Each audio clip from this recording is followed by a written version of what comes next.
Okay, everybody.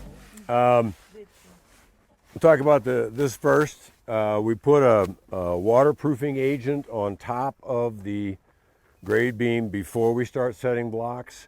The reason for that is that concrete will absorb 3 pounds of water per cubic foot if given the opportunity to do so.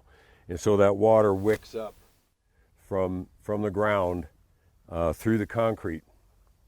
And that's why if you're framing, you have to use pressure treated wood for that bottom plate so that it won't rot, okay? Well, we don't want any water coming up into our mortar and blocks, so we put a sealer on it. A typical sealer is the, black tar kind of deal. I prefer something a little more environmentally friendly. The tar, well, it's a petroleum product. We're trying to stay away from those if we can. This is a Safe Coat water shield. Safe Coat's a unsolicited testimonial, but this is a really good company. I think they're in Santa Fe, and they make all kinds of environmentally friendly substitutes for your nasty materials in buildings. So you can check them out. We tested this stuff out last year. We did a shed over that way for Charlie, and we left the blocks exposed even though we knew they were going to be going through a Colorado winter. It was an experiment, but we painted this stuff on them. And now I understand it was a very mild winter this year, but nonetheless, they look just great. I mean, there's no degradation of the block whatsoever. Now Austin's wetting on top of our waterproofing agent just because we want any masonry product is stronger the slower it cures.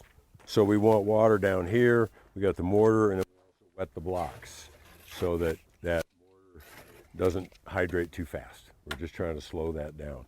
The University of Oklahoma, Charles Graham again, did a study on how much difference in strength you got if you had moisture in the block before the mortar hit it, and it was exponential. It was unbelievable. Now the other thing, which I'm sure Adrian will back up, given that his men mixed the mortar, is that the masons sometimes think the mortar is free. And there's, a couple of mountains of it laying on the ground outside the building that fell out. It's not free. Our mortar's pretty cheap because it has very little cement in it, and it's clay and sand. Not this course, but the rest of the course. But it still has money. Somebody bought the sand and delivered the sand. Somebody screened the soil and delivered the soil. Somebody bought the Portland. Somebody mixed it. Then somebody brought it over in a wheelbarrow. And then somebody got it up to the mason, and you were paying that guy the whole time. So the mortar's not free. So for the next courses, for the rest of the thing, we want to use, it's the same material as is in the blocks, but it's not the same ratio. We use more cement and we use more sand because that mortar is not getting 2,500 pounds of pressure exerted on it. It's just sitting there in the bed, and we want it to set up and stabilize quickly and be strong, and so we can keep moving forward. The story pole is outside of that, and the story pole is 3/16 thick. So your string is actually 3/16 away from the edge of the building. Now, some masons don't like that, but I think it's a good thing. And the reason I think it's a good thing is we've got a 10 or a 14-inch thick wall.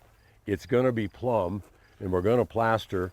And if we're off by a 1/16 on one row, it really won't matter.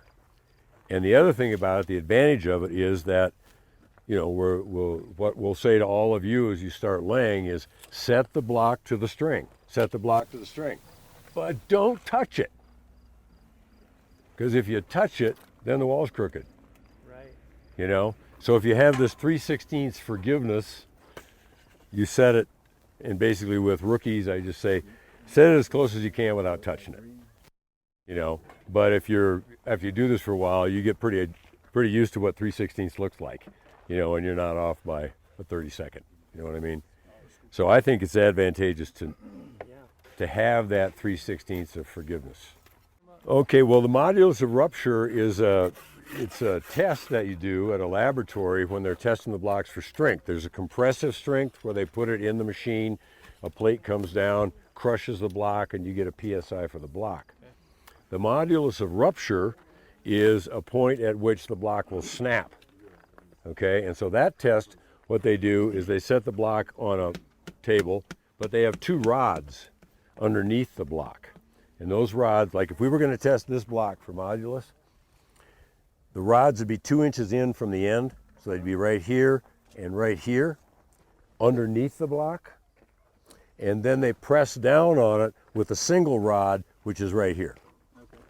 And so they're going to snap it. You know, that it's just a matter of when. And that when they read on the meter and it'll rupture. Gotcha.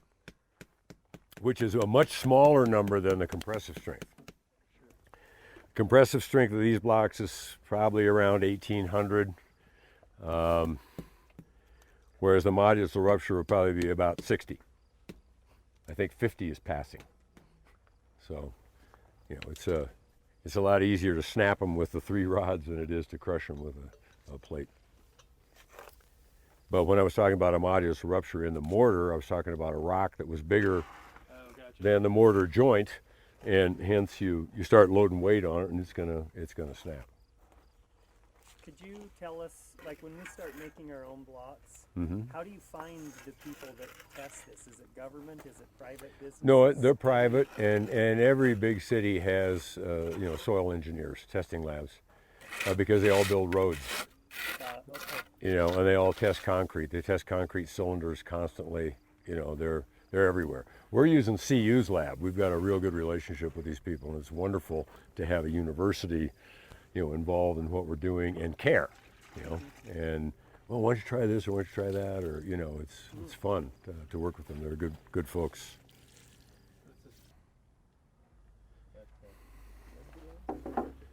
Okay, I need a block. Yeah, let me get that one. Here's one of the advantages of these 10 by 14s and why I think they became a common size in the adobe world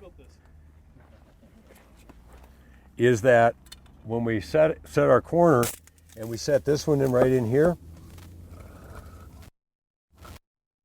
we have our head joint offset without a cut. Okay, and then you can use full blocks all the way down, and you're not cutting. Now we're going to have some cuts. You know, we got to cut right here, obviously, but we're minimizing them. And if you can work with the architect, it's a nice thing to minimize the cuts. Okay, Jason was just mentioning, you know, software designed to optimize the bricks and that sort of thing. When you're figuring this, you can't just take the length divided by the 14 inches or whatever. You got to account for that head joint. So we account for a 1/2 inch head joint.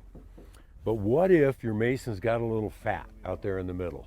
Oh, bummer, you know? So you give it the 1/2 inch and then you give it a little more, depending on the length of the wall, so that you can have a fat mortar joint here and there and still make it without a cut. It's easier to make a fatter mortar joint than it is to cut a block. Okay, Austin's getting pretty far ahead of himself with the mortar. That's because he lays the blocks pretty fast. But when you're laying up the blocks, you don't want to get any farther ahead of yourself with the mortar than can stay wet when you get there. Because if you got dry mortar, you're not getting adhesion.